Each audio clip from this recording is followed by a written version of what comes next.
বিসমিল্লাহির রহমানির রহিম। আসসালামু আলাইকুম।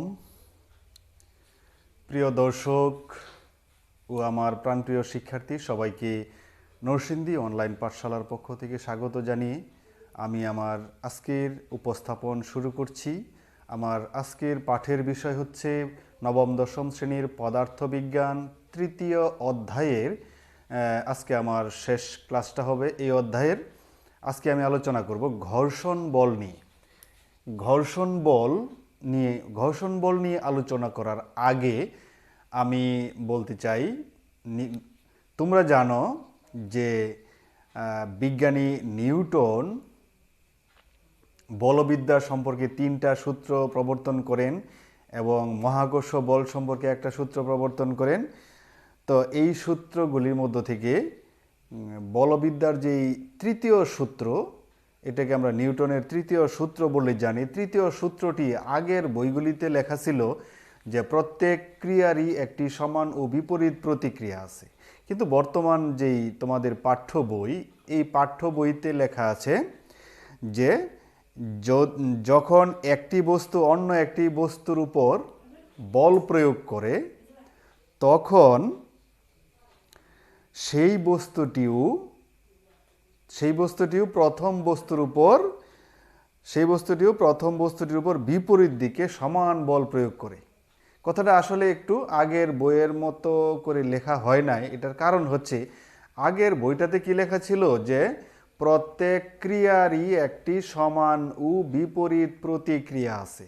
তো আমরা আগের ক্লাসগুলিতে এই বল সম্পর্কে যে আলোচনাগুলি করেছি সেইখানে ছিল সাম্য বল, অসাম্য বল। সেই সূত্র ধরে তোমরা হয়তোবা বলতে পারো যে প্রত্যেকটা ক্রিয়ারই যদি একটি সমান ও বিপরীত প্রতিক্রিয়া থাকে, তাহলে আমি একটা উদাহরণ দেখাই যে এই যে প্যানটা দেখতে পাচ্ছ, এই প্যানে যদি আমি এই দিক থেকে একটা বল প্রয়োগ করি এবং এই বলের যদি ঠিক সমান ও বিপরীত প্রতিক্রিয়া বল থাকে, তাহলে আমরা জানি সাম্য বলের ক্ষেত্রে কি যে কোনো বল তো দিকরাশি। বল যদি আমি প্রয়োগ করি এবং ঠিক বিপরীত দিক থেকে সমান বল প্রয়োগ করা হয়, সেই ক্ষেত্রে একটা বস্তু সাম্য অবস্থায় থাকে বা সেখানে সাম্য বল ক্রিয়া করে। তোমরা এই ধরনের যুক্তি দেখাতে পারো, যার কারণে এই নিউটনের তৃতীয় সূত্রটাকে তোমাদের বর্তমান পাঠ্য বইতে এভাবে লেখা হয়েছে যে যখন একটি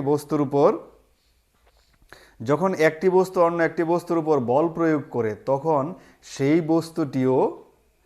বস্তুটিও কি করে, প্রথম বস্তুর উপর বিপরীত দিকে সমান বল প্রয়োগ করে। এখানে কিন্তু একটু স্পষ্ট করে বোঝা যায় যে আমি যদি একটা বস্তুতে বল প্রয়োগ করি তাহলে সেই বস্তুটা কি করবে, আমার উপর বল প্রয়োগ করবে। আর আগের যেই সূত্রটা যেভাবে ছিল যে প্রত্যেক ক্রিয়ারই একটি সমান ও বিপরীত প্রতিক্রিয়া বল আছে, তো ওইখানে কিন্তু বিষয়টা এতটুকু ক্লিয়ার না, যার কারণে এইভাবে লেখা হয়েছে সূত্রটা। যে এখানে মোট বিষয়টা হচ্ছে এরকম, আমি যদি এই কলমটাতে বল প্রয়োগ করি তাহলে এই কলমটা ঠিক আমাকে বিপরীত দিকে সমান বল প্রয়োগ করবে। কি বিশ্বাস হচ্ছে না? বিশ্বাস হবে যদি আরও দুই একটা উদাহরণ দেখাই। ধরো আমরা যে হাঁটতে পারি, রাস্তা দিয়ে হাঁটতে পারি, আমরা হাঁটার সময় কি করি, আমরা আমাদের পা দিয়ে কি করি, মাটিতে বল প্রয়োগ করি। আমরা যখন এই যে সোজা হয়ে দাঁড়ায় আছি, এখানেও কিন্তু আমরা কি করছি, আমরা মাটিতে বল প্রয়োগ করছি, ঠিক সোজা লম্বভাবে বল প্রয়োগ করছি।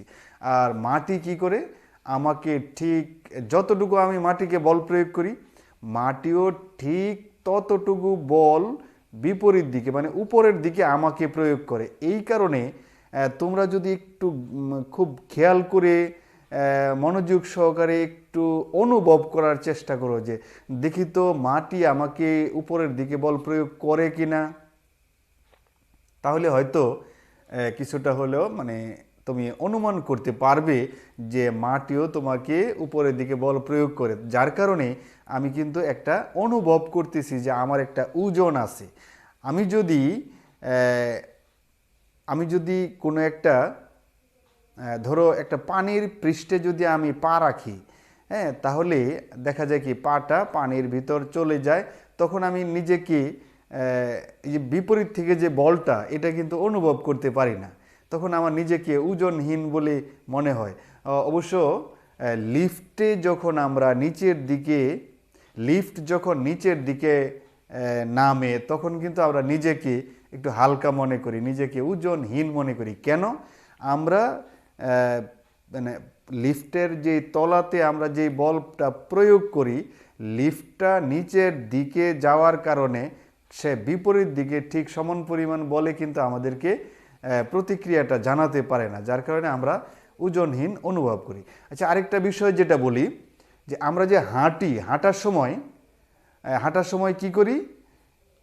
আমরা মাটিতে বল প্রয়োগ করি পিছনের দিকে, আমরা পা দিয়ে পিছনের দিকে বল প্রয়োগ করি, যার কারণে মাটিও ঠিক আমাকে সামনের দিকে বিপরীত দিকে আমরা বল প্রয়োগ করি পা দিয়ে পিছনের দিকে, আর মাটি আমাকে ঠিক সমান পরিমাণ বলে সামনের দিকে বল প্রয়োগ করে প্রতিক্রিয়া জানায়। তো যার কারণে আমরা সামনের দিকে অগ্রসর হই। তো এখানে আরেকটা বিষয় তোমরা লক্ষ্য করতে পারো যে আমরা তো যখন স্থির থাকি, এই যে আমি স্থির থাকলাম, স্থির অবস্থান থেকে যখন আমরা হাঁটতে শুরু করি, তার মানে আমি স্থির অবস্থায় থাকলে তো আমার বেগ কত? 0। আমি যখন হাঁটতে শুরু করি তখন আমি গতিশীল হয়ে আমার বেগ বেড়ে যায়। তো বেগটা কিভাবে বাড়ে, যে বেগের পরিবর্তনটা কিভাবে হয়, আমরা আগের ক্লাসগুলিতে জেনেছি যে বেগের পরিবর্তন হয় ও কেবলমাত্র বল প্রয়োগের কারণে। বল প্রয়োগ করলেই গতির বেগের পরিবর্তন হয়। তাহলে আমি যে স্থির অবস্থান থেকে আমি যে চলতে শুরু করলাম বা আমার বেগের যে পরিবর্তন হইল, এখানে তাহলে কি হইল? বেগের পরিবর্তন হইলেই তো এখানে ত্বরণ সৃষ্টি হয়। আর ত্বরণটা কিভাবে সৃষ্টি হয়? বলের কারণে। তো এখানে বলটা আসলো কোত্থেকে? আমি তো নিজেই একটা বস্তু গতিশীল হইলাম, এখানে আমার উপর বলটা তাহলে আসলো কোত্থেকে? এটা যদি তোমরা চিন্তা করো তাহলেই বুঝতে পারবে আমরা যে মাটিতে বল প্রয়োগ করলাম, বল প্রয়োগ করার কারণে মাটি ঠিক বিপরীত দিকে আমাকে বল প্রয়োগ করছে, যার কারণে আমি বিপরীত দিকে গতিশীল হয়েছি। তো এই বিষয়টা সম্পর্কে তোমাদের বইতে বিস্তারিত আরও বর্ণনা লেখা আছে, তোমরা আশা করছি তোমাদের পাঠ্য বইটা পড়লে আরও বিস্তারিত জানতে পারবে। তা আমি এই বিষয়ে এখন আর আলোচনা করতে চাচ্ছি না। তো নিউটনের তৃতীয় সূত্রটা সম্পর্কে আশা করছি এতটুকুতেই তোমাদের একটা ভালো ধারণা হয়েছে। আমি পরবর্তীতে চলে যাচ্ছি আমার মূল পাঠের বিষয়টা, যেটা ঘর্ষণ বল। এই ঘর্ষণ বলটা কি? তোমরা একটা বিষয় লক্ষ্য করো, আমি ধরো এই যে একটা বই দেখতে পাচ্ছ তোমরা, এই বইয়ের উপর ধরো এই পেনটা রাখা আছে, এই পেনটাকে আমি যদি সামনের দিকে বল প্রয়োগ করে সামনের দিকে ধাক্কা দিলে আমরা সামনের দিকে ধাক্কা দিলে যতটুকু বলে সামনের দিকে ধাক্কা দিলাম, এটা আমি এই বইয়ের উপর রেখে ধাক্কা দিলে যতটুকু অগ্রসর হয়, বই ছাড়া এই শূন্যের মধ্যে বা বায়ুর মধ্যে রেখে সামনের দিকে ধাক্কা দিলে কিন্তু মানে এতটুকু ধাক্কা লাগে না। যে মানে বইয়ের উপর গতিশীল করতে আমার যতটুকু বল প্রয়োগ করতে হয়, বাতাসের মধ্যে কিন্তু এতটুকু বল প্রয়োগ করতে হয় না। কেন? এখানে এই কলম এবং বইয়ের পৃষ্ঠের মধ্যে একটা বিপরীতমুখী একটা বল কিন্তু কাজ করে।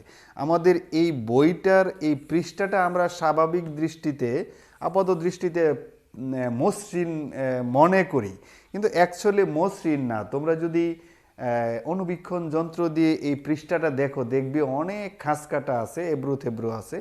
যাই হোক, এই পৃষ্ঠাটা যদি আরও বেশি এবড়ো থেবড়ো হয়, অর্থাৎ আমি যদি এই ক্যালকুলেটরটা নেই, ক্যালকুলেটর এইখানে যে বাটনগুলি আছে এখানে স্পষ্ট অমসৃণ একটা পৃষ্ঠ, এইখানে যদি আমি পেনটা নিয়ে যেতে চাই তাহলে দেখা যাবে পদে পদে বাধার সৃষ্টি হয়। এই যে বাধা, এই যে বাধার কারণে কি হয়, আমার এই পেনটা গতিশীল করার পথে সে বিপরীত দিকে একটা বাধার সৃষ্টি করে। এই যে কোনো পৃষ্ঠা দিয়ে গড়িয়ে পৃষ্ঠা দিয়ে নেওয়ার সময় বা যে কোনো বস্তু গতিশীল করার ক্ষেত্রে বল প্রয়োগ করতে, যে গতিশীল করতে যে বলটা প্রয়োগ করি আমরা, এই বলের বিপরীতে যে একটা বল কাজ করে সেই বলটাকেই বলা হবে ঘর্ষণ বল। এই ঘর্ষণ বলটা বিপরীত দিকে কাজ করে। তো আমি বিষয়টা আরেকটু বর্ণনা করি। এরকম, এই যে পেনটাকে আমি কি করলাম, বইয়ের উপর দিয়ে ঘর্ষণ করে আমি এইদিকে ধাক্কা দিলাম, গতিশীল করলাম। গতিশীল করলে এখানে কি করে, এই আমি ধাক্কা দিলাম সামনের দিকে আর ঘর্ষণ বল কাজ করলো পিছনের দিকে। এখন তোমরা হয়তোবা একটু মজা করে বলতে পারো যে যেহেতু বিপরীত দিকে একটা বল কাজ করে, ঘর্ষণ বলটা বিপরীত দিকে কাজ করে, তাহলে আমি যদি এই পেনটা যদি বিপরীত দিকে নিয়ে আসি তাহলে তো বিপরীত দিকে একটা বল কাজ করে আর আমিও বলটা বিপরীত দিকেই কাজ করাইলাম। তাহলে তো এই বিপরীত দিকে যেই বল কাজ করে ঘর্ষণ বল আর আমার প্রয়োগকৃত বল, এই দুইটা যদি একই দিকে প্রয়োগ হয় তাহলে তো অল্প বল প্রয়োগই বেশি এখানে কাজ হওয়ার কথা, বেশি গতিশীল হওয়ার কথা। এটা বিষয়টা আসলে এরকম হইল যে আমরা কোনো জিনিস কিনতে গেলে যখন বলে যে এই জিনিসটা কিনলে সাথে এই জিনিসটা ফ্রি আছে, তখন আমরা কি করি, এই জিনিসটা ক্রয় করি। বা অনেক সময় অনেক মজা করে অনেকেই বলে যে তাহলে আমাকে এই ফ্রিটা দিয়ে দাও, আমি জিনিসটা কিনবো না, শুধু আমি ফ্রিটা নিয়ে যাও। ফ্রিটা তো ফ্রি, এটার তো মূল্য নাই। কিন্তু তোমরা কি লক্ষ্য করেছো, ফ্রিটা কখন হয়, যখন মূল জিনিসটা ক্রয় করা হয় তখনই কিন্তু ফ্রিটা পাওয়া যায়। ঠিক এরকমই আমি যদি একটা বল প্রয়োগ করি তাহলেই একটা পৃষ্ঠের উপর দিয়ে আরেকটা বস্তু যদি আমি গতিশীল করি বা এখানে যদি আমি বল প্রয়োগ করি তাহলেই কিন্তু বিপরীত দিকে বলটা ক্রিয়াশীল হবে। এই যে নিউটনের তৃতীয় সূত্র অনুযায়ী প্রত্যেক ক্রিয়ারই একটি সমান ও বিপরীত প্রতিক্রিয়া আছে। এই পৃষ্ঠাটার উপর দিয়ে আমি এই পেনটা নেওয়ার সময় তো আমার এই পৃষ্ঠার উপর যতটুকু বল প্রয়োগ হয় এই পৃষ্ঠাটাও কিন্তু এই পেনটার উপর বিপরীত দিকে ঠিক সমান পরিমাণ বলে সে প্রতিক্রিয়া জানায়, যার কারণে বিপরীত দিকে একটা বল কাজ করে। তো এই যে বিপরীত দিকে যে বলটা কাজ করে এটাই হচ্ছে ঘর্ষণ বল। তো ঘর্ষণ বল আমরা সবসময়, আমরা তো এখন যে উদাহরণটা দিলাম এটা থেকে তোমরা বলতে পারো যে এখানে ঘর্ষণ বলটা তো তাহলে দেখা যায় আমাদের ক্ষতি করছে, বা আমাদের যদি ঘর্ষণ এখানে না হতো তাহলে আমাদের মনে হয় সুবিধা হতো। আসলে ঘর্ষণের সুবিধা অসুবিধা দুইটাই কিন্তু আছে। আমরা এখন সংক্ষিপ্ত পরিসরে আলোচনা করব যে ঘর্ষণের সুবিধা অসুবিধা কি আছে। তো এই সুবিধা অসুবিধা বোঝার আগে, আলোচনা করার আগে আমি আরেকটু ঘর্ষণ বলের প্রকারভেদ নিয়ে একটু আলোচনা। ঘর্ষণ বলটা কত প্রকার হয়? ঘর্ষণ বলটা 1 2 3 4 চার প্রকারের হয়।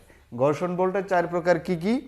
স্থিতি ঘর্ষণ, গতি ঘর্ষণ, আবর্ত ঘর্ষণ, প্রবাহী ঘর্ষণ। তো কোন ঘর্ষণটা কি উদাহরণ বা কোন ঘর্ষণটা কেমন এটা নিয়ে একটু আলোচনা করব আগে। স্থিতি ঘর্ষণ স্থিতি ঘর্ষণটা কি? যখন দুটি বস্তু একে অন্যের সাপেক্ষে দুইটা বস্তু যখন একে অন্যের সাপেক্ষে স্থির থাকে তখন তাদের মধ্যে যে ঘর্ষণ হয়, দুইটা বস্তু একটা আরেকটার সাপেক্ষে যখন স্থির অবস্থায় কোনো ঘর্ষণ বল প্রয়োগ করে, স্থির অবস্থায় যদি স্থির থাকা অবস্থায় যে ঘর্ষণ বলটা থাকে, সেই ঘর্ষণ বলটাকে বলা হবে কি স্থিতি ঘর্ষণ। যেমন আমরা যখন হাঁটি তখন আমরা আমাদের পা এবং মাটি যখন ঘর্ষণ হয় তখন পা স্থির থাকে, মাটিও স্থির থাকে। তখন মাটির সাপেক্ষে পা স্থির থাকে, মাটির সাপেক্ষে পা কিন্তু যদি মাটি এখানে মসৃণ পিচ্ছিল হয় তখন কিন্তু মাটি যদি পিচ্ছিল হয় তখন কিন্তু আমাদের পা এখানে স্থির থাকে না, পাও কিন্তু পিছলিয়ে গতিশীল হয়ে যায়, তখন আমরা কিন্তু হাঁটতে পারি না। বিষয়টা তোমরা একটু গভীরভাবে চিন্তা করো। আমরা আসলে এই হাঁটা চলা নিয়ে এত কিছু গভীর চিন্তা করি না, কিন্তু পদার্থবিজ্ঞান আমাদেরকে এইটাই শেখায়, প্রত্যেকটা বিষয়ের যে গভীরে চিন্তা করতে হবে আমাদেরকে, কোন বিষয়টা কেন ঘটে, কিভাবে ঘটে। তো এই যে আমরা হাঁটতে পারি, কখনো পিছলিয়ে পড়ে যায়, আবার কখনো খুব সহজে হাঁটতে পারি, এটা কেন ঘটে, এটারও এই যে পদার্থবিজ্ঞানের ভাষায় সুন্দর করে ব্যাখ্যা করা আছে। আমরা যখন হাঁটি তখন আমাদের পা এবং মাটি দুটা কি করে, একটু আগে আলোচনা করলাম, দুটার মধ্যে একটা ঘর্ষণ হয়। এই ঘর্ষণের বেলায় পা মাটি সাপেক্ষে পাটা স্থির থাকে, যার কারণে আমরা সহজে হাঁটতে পারি। এটা হচ্ছে স্থিতি ঘর্ষণ। আরেকটা হচ্ছে গতি ঘর্ষণ। একটা বস্তুর সাপেক্ষে অন্য বস্তু যখন চলমান হয়, একটা বস্তুর সাপেক্ষে, এই যে ধরো এই আমার হাতটা স্থির রয়েছে আর কলমটা গতিশীল বা চলমান, তো এর মধ্যে যে ঘর্ষণ হচ্ছে এই ঘর্ষণটা হবে কি গতি ঘর্ষণ। তো এই গতি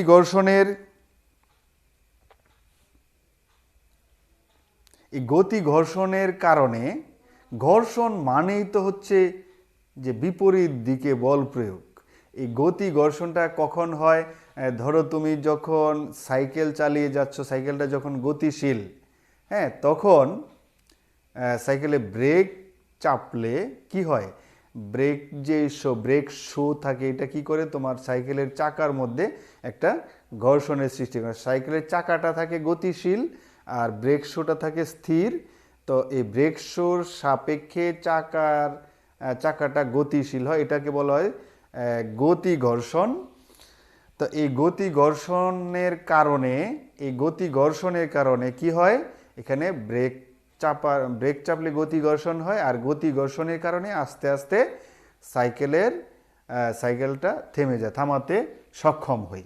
তো এই হচ্ছে গতি ঘর্ষণ। তারপরে আসি আবর্ত ঘর্ষণ। আবর্ত ঘর্ষণ হচ্ছে যখন কোনো একটা বস্তুর উপর বা কোনো একটা তলের উপর দিয়ে, এই তলের উপর দিয়ে যখন কোনো একটা বস্তু এভাবে গড়িয়ে নেওয়া হয়, এই যে দেখো আমি এটা সোজা নিয়ে যদি, তাহলে কি হবে, এটা হবে গতি ঘর্ষণ। আর যদি এটাকে আমি এভাবে ঘুরিয়ে নিয়ে যাই তাহলে কি হবে, এটা আবর্ত ঘর্ষণ।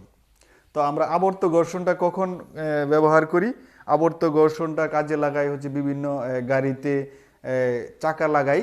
চাকা যখন ঘুরে ঘুরে যায় মাটির উপর দিয়ে, রাস্তার উপর দিয়ে চাকা যখন ঘুরে ঘুরে যায়, তখন রাস্তার সাথে ঘর্ষণের পরিমাণটা খুব কম হয়। আসলে এই যে আবর্ত ঘর্ষণটা, এইটার পরিমাণ খুবই নগণ্য। যত প্রকার ঘর্ষণ আছে এখানে সবগুলির থেকে এইটার পরিমাণ হচ্ছে সবচেয়ে কম। তো আমাদের ঘর্ষণ যত কম হবে তত আমরা বলের দিকে বেশি কাজ করতে পারবো এবং গাড়ি গতিশীল হবে। তো এই গতিশীল করার জন্য আমরা কি করি, চাকা ব্যবহার করি। আর চাকা যখন মাটির উপর দিয়ে ঘুরিয়ে ঘুরিয়ে যায় তখন এটাকে কি যে ঘর্ষণ হয় এটাকে কি বলবো আমরা, আবর্ত ঘর্ষণ। তো আবর্ত ঘর্ষণ গেল। এবার হচ্ছে প্রবাহী ঘর্ষণ। প্রবাহী পদার্থ যেগুলি আছে, প্রবাহী পদার্থ কি আছে, তরল পদার্থ আছে, বায়বীয় পদার্থ আছে। কঠিন পদার্থ কিন্তু প্রবাহিত হয় না।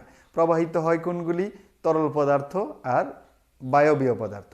এই প্রবাহী পদার্থের ভিতর দিয়ে যখন কোনো কঠিন বস্তু চলাচল করে তখন এই কঠিন বস্তুটা এই প্রবাহী পদার্থের অণুপরমাণুর সাথে ঘর্ষণে লিপ্ত হয়, সেই ঘর্ষণটাকে বলা হবে প্রবাহী ঘর্ষণ। তোমাদের বইতে সুন্দর করে একটা ছবি দেওয়া আছে, দেখো তোমাদের বইতে প্যারাশুটের চিত্র দেওয়া আছে। এই যে প্যারাশুট দিয়ে এখানে লেখা আছে প্যারাশুট ব্যবহার করে অ্যাপোলো 15 সমুদ্রে অবতরণ করছে। এই প্যারাশুট দিয়ে নামার সময় কি হয়, এই যে প্যারাশুটের যেই এই ক্যানভাসটা ঘর্ষণ হয় কার সাথে, বাতাসের সাথে। আর বাতাসের সাথে ঘর্ষণ যত বেশি হবে তত কি হবে, ঘর্ষণ যত বেশি হবে তত তার গতি বাধাপ্রাপ্ত হবে, আর গতি বাধাপ্রাপ্ত হলে আমরা ধীরে ধীরে নামতে পারবো। তো এইখানে ঘর্ষণটা বেশি আমাদের দরকার। যদি এখানে ঘর্ষণ না হতো, প্রবাহী ঘর্ষণ, তাহলে আমরা বিমান থেকে বা হেলিকপ্টার থেকে নামার সময় দপাস করে মাটিতে পড়ে যেতাম। তো এখানে ঘর্ষণটা কিন্তু আমাদের উপকারী হচ্ছে। আবার এই যে স্থিতি ঘর্ষণ, এটাও কিন্তু আমাদের উপকার করে, ঘর্ষণের কারণে এতে আমরা হাঁটাচলা করতে পারি। তো সব সময় ঘর্ষণ উপকারী করে না, ঘর্ষণ আবার অপকারও করে। কেমন অপকার করে, আমরা এই যে ঘর্ষণের কারণে ধরো যে কোনো ইঞ্জিনের ভিতর যে পিস্টন উঠানামা করে, এইখানে ঘর্ষণের কারণে তাপের সৃষ্টি হয়, মানে শক্তির অপচয় হয়। এই তাপ নিয়ন্ত্রণে রাখার জন্য শীতলীকরণ ব্যবস্থা রাখতে হয়, খরচ বেশি হয়। তো এই যে বিভিন্ন জায়গায় তোমাদের পাঠ্য বইটা পড়লে বিস্তারিত জানতে পারবে যে এই ঘর্ষণ কোনো ক্ষেত্রে ক্ষতির কারণ হয়, যেটাকে আমরা উপদ্রব হিসাবে মনে করি। কিন্তু এই উপদ্রবটা কোনো সময় আবার আমাদের অনেক উপকারে আসে, আমাদের কাজে লাগে, আমরা প্রয়োজনীয় উপদ্রব মনে করি। উপদ্রব হইলেও এটা আমরা খুব আমাদের প্রয়োজন, এই বিভিন্ন ক্ষেত্রে এই ঘর্ষণটা প্রয়োজন, যার কারণে আমরা এই ঘর্ষণকে প্রয়োজনীয় উপদ্রব বলতে পারি। তো তোমাদের একটা প্রশ্ন থাকতে পারে যে ঘর্ষণ একটি প্রয়োজনীয় উপদ্রব, ব্যাখ্যা করো। তো ব্যাখ্যাটা হবে এই ধরনের যে আমরা ঘর্ষণ বিভিন্ন ক্ষেত্রে আমাদের অসুবিধার সৃষ্টি করে, যার কারণে আমরা এটাকে বলতে পারি উপদ্রব। আর বেশিরভাগ ক্ষেত্রে আমাদের ঘর্ষণটা উপকার করে, যার কারণে আমরা বলতে পারি এই উপদ্রব হইলেও এটা যেহেতু উপকারে আসে, এই কারণে বলতে পারি আমরা এটাকে প্রয়োজনীয় উপদ্রব। তো শিক্ষার্থী বন্ধুরা, আজকে আমার ক্লাসটা এখানে শেষ করব। এই ঘর্ষণ বলটা থেকে তোমাদের কিন্তু সবসময় পরীক্ষায় প্রশ্ন থাকে। আশা করছি আজকের ক্লাসের তোমরা এই ঘর্ষণ সম্পর্কে বিস্তারিত জানতে পেরেছো এবং তোমরা পাঠ্য বই পড়ে আরও চর্চা করলে এই বিষয়গুলি তোমাদের ভালো করে মনে থাকবে, পরীক্ষায় সুন্দর করে আনসার করতে পারবে। তো পরবর্তী ক্লাসটা হবে আমার পরের অধ্যায়ে, কাজ, শক্তি, ক্ষমতা। সেই অধ্যায়ের ক্লাসগুলিতে আমার সাথে যুক্ত থাকবে। আর পরের ক্লাসে আমার সাথে যুক্ত থাকবে। ততক্ষণ পর্যন্ত সবাই সুস্থ থাকবে, ভালো থাকবে, সেই প্রত্যাশায় আজকের ক্লাসটা আমি এখানে শেষ করলাম। সবাইকে ধন্যবাদ।